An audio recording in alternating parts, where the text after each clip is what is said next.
Hi, welcome to the Cabile YouTube channel, and for today's tutorial, I will be teaching you on how to turn off screen time passcode on iPhone X. But first, kindly subscribe to this channel and don't forget to hit the subscribe button and the bell to notify you for the new updates. And let's start.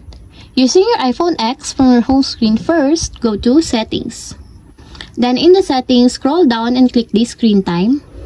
Then after that, in the screen time, scroll down and find the change screen time passcode, then click. Then a pop-up will appear, then choose the turn off screen time passcode.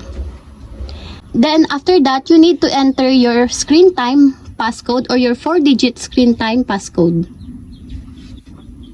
And that's it, we have successfully turned off screen time passcode on iPhone X. If you have a question, can you comment down below, and don't forget to hit the subscribe button and the bell to notify you for the new updates. And thank you for watching!